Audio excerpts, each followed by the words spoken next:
రామపహత్తారం దాతారం సర్వసంపదాం లోకాభిరామం శ్రీరామం భూయో భూయో నమామ్యహం. పలికిడిది భాగవతమట పలికించడి వాడు రామభద్రుండట, నీ పలికిన భవహరమగునట పలికద వేరుండుగాద పలుకగనేలా. కృష్ణాయ వాసుదేవాయ దేవకీనందనాయ చ నందగోపకుమారాయ గోవిందాయ నమో నమః. భూషణములు చెవులకు బుధతోషణములు అనగ జన్మలు రితోగ వినిశోషణములు మంగళతర ఘోషణములు గరుడ గమన గుణభాషణములు. ఇప్పుడు మిథిలా నగరాన్ని బయలుదేరుతున్నాడు కృష్ణ పరమాత్మ. సుభద్రా ప్రణయం అయింది. ఏ రకంగా దీన్నే మనం సినిమాలు కూడా చూసాం. సుభద్రా ప్రణయంలో ఏ రకంగా అద్భుతమైన బివి సరోజదేవి నాగేశ్వరరావు అర్జునుడుగా సినిమా కూడా బాగా తీశారు. ఇప్పుడు సుభద్రా ప్రణయం అయిపోయిన తర్వాత మహానుభావుడైన కృష్ణ పరమాత్మ ఇప్పుడు బయలుదేరి లోక ప్రసిద్ధమైనటువంటి విదేహ దేశంలో భూదేవికి ముఖానికి తలుకుడద్దం లాంటి మిథిలా నగరం ఉందిట. ఆ నగరంలో సుతదేవుడనే బ్రాహ్మణుడు ఉండేవాడు. అతను హరిభక్తుడు, నారాయణ పరాయణుడు. ఆయన ఎలాంటి రాగాది వికారాలు లేనటువంటి వాడు, మంచి చరిత్ర గలవాడు, కోపం అంటే ఎరిగినవాడు, వేదార్థాలన్నీ తెలిసినటువంటి వాడు. తనకు తానుగా సంప్రాప్తించి ఏమైనా ఉంటే అది మాత్రం స్వీకరించేటువంటి వాడు. అంతేగాని భిక్షకు పోయేవాడు కానీ ధనం దాచి ఉన్నవాడు కానీ కాదు. ఏ సమయానికి ఏది లభిస్తే దాంతో తృప్తిపడేటువంటి వాడు. అటువంటి వాడు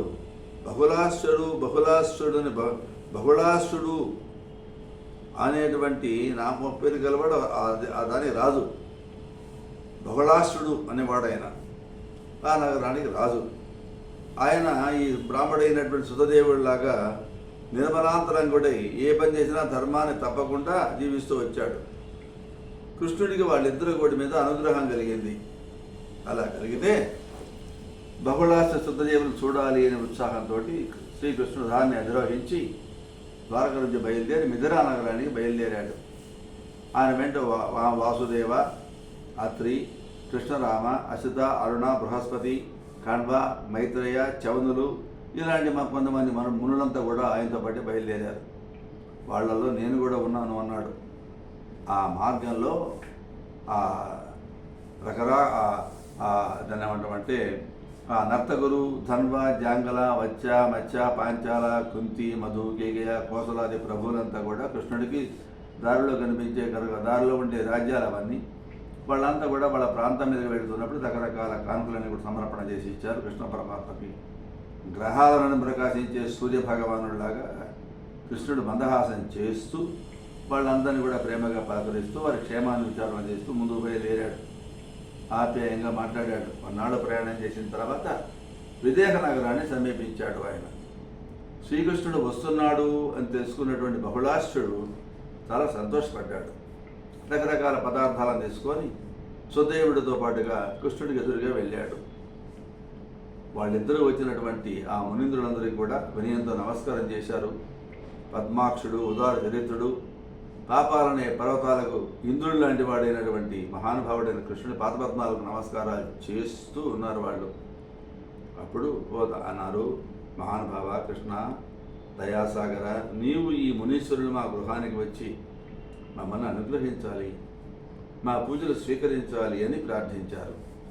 ఎంతో వినయసువిధంగా వాళ్ళు పలికినందువలన కృష్ణుడు కూడా సంతోషంతో అలాగేను పదండి అన్నాడు. అప్పుడు ఒకే సమయంలో ఒకరికి తెలియకుండా మరొకరింటి కృష్ణుడు ఆ మనుషులతో పాటు వెళ్ళాడు. ఆయన బహురూపి, చూడడానికి కృష్ణుడే. మనం విన్నాం దశమస్కంధంలో సహస్రానేకమైనటువంటి భార్యలతోటి ప్రతి ఇంట్లో తానే కనబడుతూ 1:1 ఆయన అలరించినట్టు మహానుభావుడు. ఆయన భామా సహస్రాన్ని అనునయించినవాడు, అలరించినటువంటి వాడు, ప్రతి ఇంట్లో తానే దర్శనమిస్తూ ఉన్నటువంటి వాడి పెద్ద విశేషమేం కాదు. ఇప్పుడు కూడా ఇద్దరింటికి పోవాలి కాబట్టి ఒకే సమయంలో ఒకరికి తెలియకుండా మరొకరింటికి వెళ్ళాడు ఆయన. దాంతోపాటు ఈ పరివారాన్ని తీసుకొని వెళ్ళాడు మునీశ్వరులతోటి. బహుళాసుడు కృష్ణుడిని ముని సమూహాన్ని బంగారు బంగారు ఆసనాల మీద కూర్చోబెట్టి నమస్కారం చేశాడు.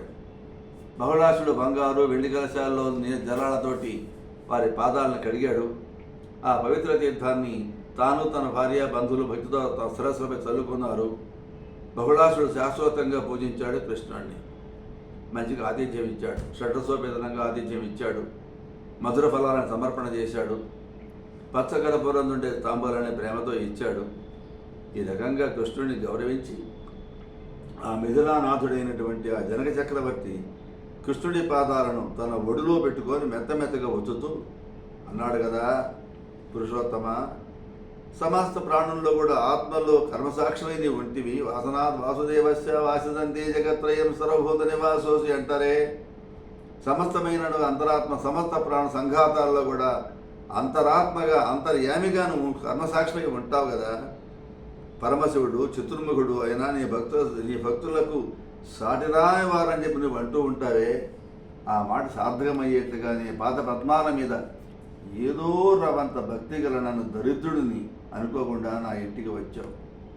ముల్లోకాలు శాసించేవాడు పాలించేవాడు నువ్వెక్కడా నేనెక్కడయ్యా. నా మీద ఉండే దైవలను వచ్చావు. నీ భక్త వాత్సల్యానికి నిదర్శనం కదా.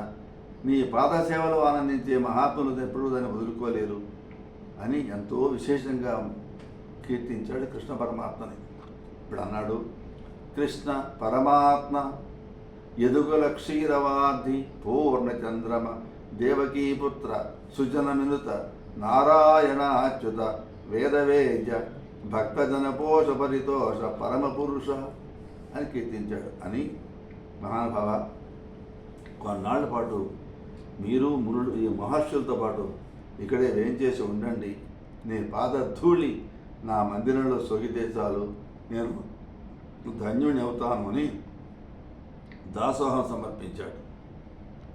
ఇవన్నీ విన్నటువంటి కృష్ణ పరమాత్మ ఆయన భక్తికి మెచ్చుకున్నాడు. మిథిలానగరంలో ప్రజలకు ఆనందాన్ని కలిగిస్తూ కొన్నాళ్ళ పాటు ఆ మిథిలానగరంలోనే ఉన్నాడు. ఈ రకంగా సుఖదేవుడు కూడా పరమానందంతో కృష్ణుడిని మునుల్ని తన ఇంటికి తీసుకొని వెళ్ళాడు. వాళ్ళకి అన్ని రకాల మర్యాదలు చేశాడు, వారి పాదపద్మాలను కడిగాడు, ఆతిథ్యాన్ని ఇచ్చాడు. చేసి అన్నాడు, ఈ ఇల్లు అనేటటువంటి నూతిలో పడిపోయినా నేను పడి కొట్టుకుంటున్నాను. నా దగ్గర కృష్ణుడు తానుగా రావడానికి నేను ఏమి తపస్సు చేశానో కదా అని మురిసిపోతూ ఉన్నాడు. శ్రీకృష్ణ పాదతీర్థాన్ని ఆ సుఖదేవుడు తన గృహం నలుమూలలా చల్లాడు. ఎంతో భక్తులు కృష్ణుని చిత్తం నిలుపుకొని ఆ స్వామికి పత్ర పుష్పజల సమర్పణ చేశాడు.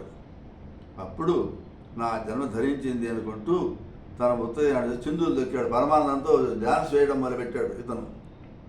అందరూ కూడా సంతోషపడ్డారు. అప్పుడు అన్నాడు, భక్తవత్సల, నా భాగ్యం ఏంటో కానీ శివుడు కానీ బ్రహ్మగారు కానీ దర్శించలేరు. మా ఎంత అనుగ్రహంతో నువ్వు వచ్చావు ఇక్కడికి, మేము ధన్యులమైనామయ్యా అని కీర్తిస్తూ ఆయన పరమ సంతోషపడ్డాడు. కృష్ణుడు తపోధనుడైనటువంటి ఈ మహర్షులంతా కూడా తమ పాదుడితో పవిత్రం చేస్తారు. ఈవేళ మా ఇంటికి వచ్చి మా ఆతిథ్యం స్వీకరించి నీ అనుగ్రహం వల్ల మమ్మల్ని తరింపజేశారు అన్నాడు. అప్పుడు ఆయన అన్నాడు, కృష్ణుడు అంటున్నాడు, పుణ్యాత్మ, నా మనస్సులో బ్రాహ్మణుల మీద ఉన్నంత ప్రేమ నా శరీరం మీద కూడా లేదు. కాబట్టి ఈ మునులందరిని కూడా నువ్వే పూజించమన్నాడు. నామది విప్రులపై గల ప్రేమము నా తనువునందు పెట్టని కథనన్ భూమి సురులు అర్హులు నీవు ఈ మునులను పూజ చేయము యుద్ధ చరిత్ర. ఈ బ్రాహ్మణులు అంటే నాకు ఎంతో ఇష్టం, వారి దగ్గర అభిమానిస్తాను. వాళ్ళందరూ కూడా యథాయోగ్యంగా నువ్వు పూజ చేయవలసింది, వాళ్ళందరూ ఆరాధించవలసింది అని చెప్పాడు. అదే నాకు ఇష్టమని చెప్పాడు. ఇది ఏ నాకు ఇష్టము అంటే భూసురులకు బ్రాహ్మణులకు పూజ చేయడమే నాకు ఇష్టం.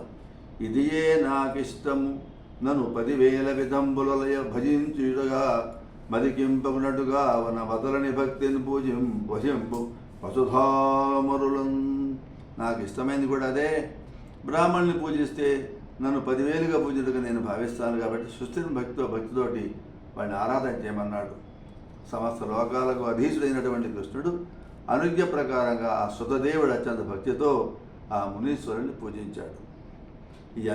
ఎనయగ కృష్ణుడంత మిథిలేశ్వరు భూసురులను కృపావలోకనమలయ నన్నూనభగస్థితి పొంతగజేసి వారి వీర్కుని రథమెక్కి దివ్యముని కోటియుధానుని వచ్చ గ్రమ్మరన్ జనవర మోక్షదంబగు కుశస్థలికిం ప్రమద అంతరంగుడై.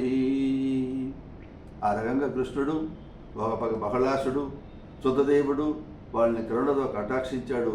వారి శుభాలను ప్రసాదించి వద్దకు సెలవు తీసుకొని మళ్ళా తన యొక్క రథం ఎక్కి ఆ మహర్షులతో పాటు మళ్ళా ద్వారకా నగరాన్ని చేరాడు అని చెప్పారు. ఇట్లా చెబితే ఆ మాటలన్నీ విన్నాడు అన్న కూడా అని సుఖమహర్షి అన్నాడు.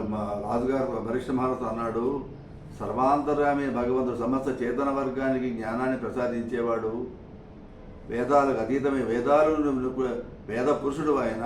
ఇలా అందరినీ కూడా ఒక సామాన్యమైన వాళ్ళ ఇంట్లో కూడా ఆయన ఆతిథ్యం ఇచ్చి ఆతిథ్యం స్వీకరించి తరింపజేస్తాడు మహానుభావుడు అని చెప్పి ఆ రకంగా భగవన్నామం చేసుకుంటూ భగవద్ గుణానుసంధానం చేసుకుంటూ ఉండే వాళ్ళ ఇళ్లలో భగవంతుడు నిత్యమంగళంగా వేయించేసి ఉంటాడని చెప్పాడు అని. జయ జయ జయ జయ హరి దేవ సకల జంతువులకు జ్ఞాన ప్రద్వందుడవుగాన వారి వలన దోషంబులు కలిగిన సుగుణ సంతానంబుగా కొని జ్ఞానశక్తి ముఖ్య షడ్గుణ పరిపూర్ణత చేసి మాయాత్మ విశిష్టుండు వగుచు కార్యకారణాత్మకుడవై కడిగి చరించుచున్నని ఎందు బహోరిదాక్షాన్ని. ఆ నారాయణ విష్ణువుని జయమని జయం కలగాలి నీకు. జ్ఞాన అనుష్ఠానం ప్రసాదించేటువంటి వాడి నీవు అందరిలో కూడా అంతర్యామిగా ఉంటావు. నీ యొక్క వైభవాన్ని జ్ఞాపకం చేసుకుంటూ మరణం చేసుకుంటూ జీవితాన్ని గడిపే వాళ్ళు ఎంత అదృష్టవంతులయ్యా అని కీర్తించారు వీళ్ళంతా కూడా. ఆ రకంగా శృతిగీతలు పూర్తి చేస్తున్నాడు పోతనామాచుల వారు. నిపాద కమల సేవయు నిపాద అర్చకులతోడి నెయ్యమును నితాంతాపారభూత దయ్యును తాపసమందారమాకు దయసేయగదే.